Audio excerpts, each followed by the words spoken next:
তওবা শব্দটি কম বেশি সবাই পরিচিত। তওবা শব্দের আবিধানিক অর্থ ফিরে আসা।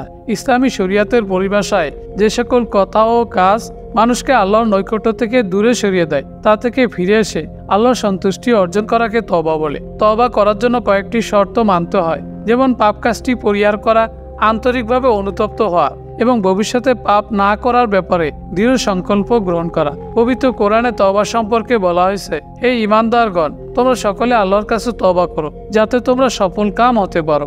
অন্যদিকে রাসূল সাল্লাল্লাহু আলাইহি সাল্লাম বলেছেন, কোনো ব্যক্তির উট জনমানবহীন প্রান্তরে হারিয়ে যাওয়ার পর আবার তা ফিরে পেলে যেমনই আনন্দিত হয়, তেমনি কেউ তওবা করলে আল্লাহ তাআলা ওই ব্যক্তির চেয়ে বেশি আনন্দিত হন। দুনিয়ায় এমন অনেক ব্যক্তি ছিলেন, এখনো আছেন, যারা অসংখ্য পাপ করার পরেও আন্তরিকভাবে তওবা করার কারণে আল্লাহর প্রিয় বান্দা হিসাবে পরিগণিত হয়েছেন। খোরাসানে এক স্বাধীনচেতা যুবক বাস করত।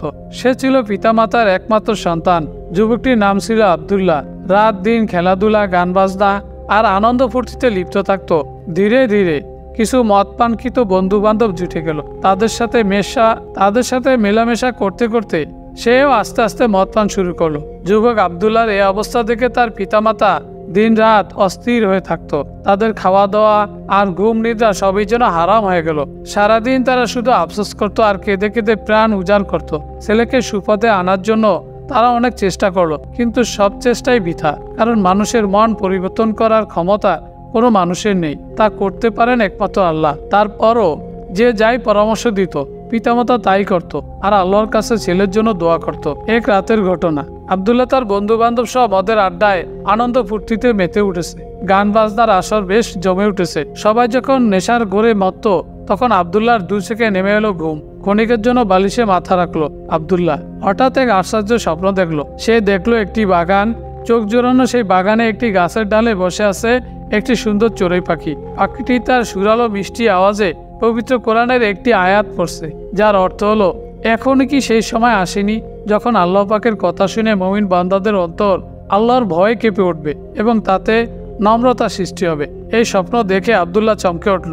ঘুম থেকে জেগে ওঠার সময় তার মুখে উচ্চারিত হলো, হে আল্লাহ, সেই সময় এসে গেছে। হে আমার মহান স্রষ্টা, সে সময় উপস্থিত হয়ে গেছে। ছোট্ট এই স্বপ্নটি আব্দুল্লাহর মনে এক বিরাট পরিবর্তন সৃষ্টি করলো। অতঃপর সে মদের বোতল ভেঙে ছিন্ন বিচ্ছিন্ন করে ফেললো। দোতারা সেতরা ভেঙে টুকরো টুকরো করে ফেললো। অতঃপর গোসল করে মনকে স্থির করলো, তওবা করলো। দৃঢ় চিত্তে আল্লাহর কাছে ওয়াদা করলো যে আর কোনোদিন সে আল্লাহর নাফরমানি করবে না, আর কোনোদিন কোনো খারাপ কাজের কাছেও যাবে না।